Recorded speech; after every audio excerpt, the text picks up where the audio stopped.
everyone, this is Granny Josie. Welcome to my channel. Today I'm going to start the first of my series of 20s and 30s jewelry. And first of all, I want to do a shout out to the company that has allowed me to copy pictures to show you in my videos. And a disclaimer, I'm not getting paid for this. I just love some of the old vintage jewelry, and I decided to do a series on it. This company has an eBay store, and it's WCEXCHANGE. And they have a physical store located in Santa Monica, California. Their eBay store has been open since 1999. Last time I checked, they have 14,725 positive feedbacks.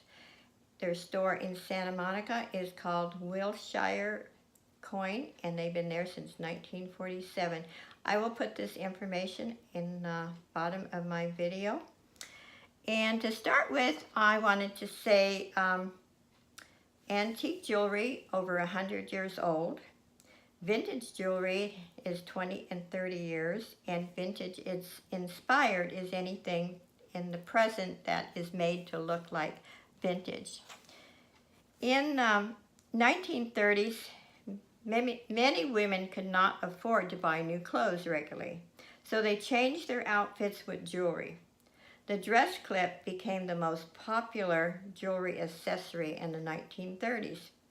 Double clips were often worn in pairs at the neckline or simply on jackets, lapels, and hats, purses, and belts.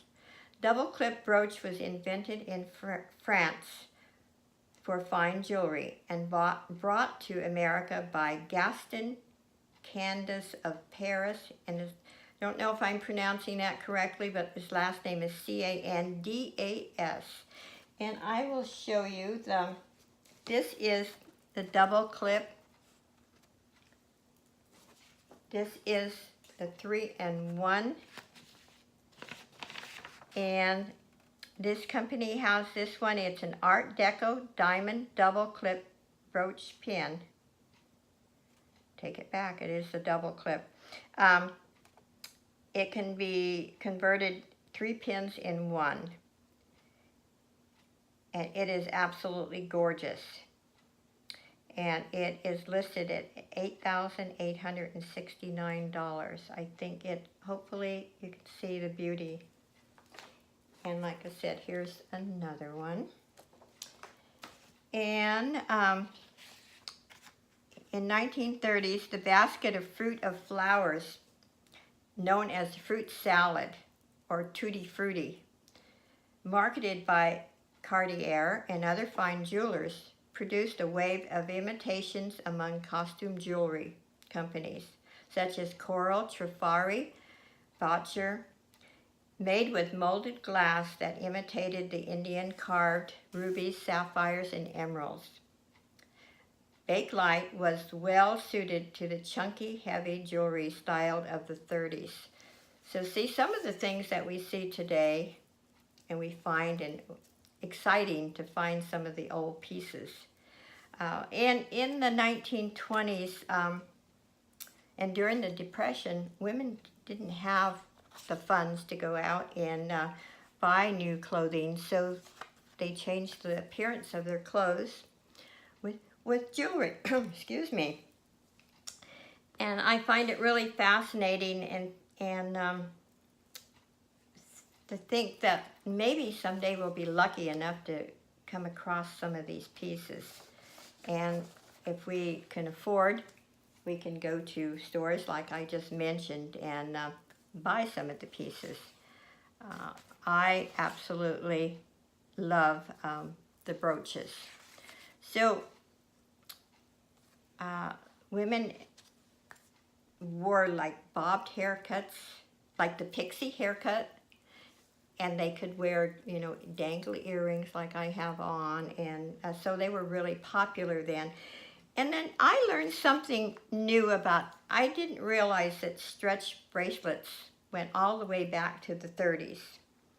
But they wore stretch bracelets, cuffs, and charm bracelets. I knew the charm bracelets went way back, but I really didn't know the stretch bracelets. I thought they were something new in, you know, our generation. So I will be doing more on this, on the 40s and 50s, and maybe a little bit more on 30s. But here's just a little more information. Vintage costume jewelry of the 1930s, double clip brooches, pendants, earrings, necklaces, bracelets, and brooches. Popular designers: Steiner, Trifari, Eisenberg, Coral, Botcher. During the 30s, costume jewelry became a necessity due to the Great Depression. Most women could not afford to buy new clothes, so they began to rely on accessorizing with dress clips. And this is a little bit of what I said earlier. So, and Cartier and other fine jewelers produced pieces of baskets of fruit and flowers known as fruit salad or tutti frutti. And I have seen a few of those pieces in my collection right now. I do not have any really old vintage pieces.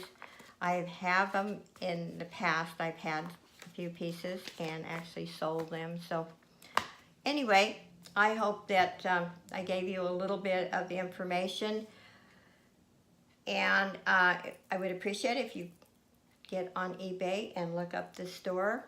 I think they have a lot of nice items to offer, and not all their items are $8,000. I've seen some beautiful diamond rings on there, and it was fun doing the research, and I'm working on the 40s and 50s, and hopefully I can improve this.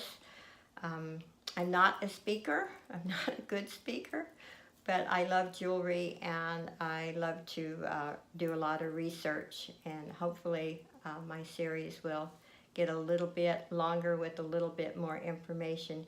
Anyway, thank you for watching, and I hope to see you soon, and thank you. Bye.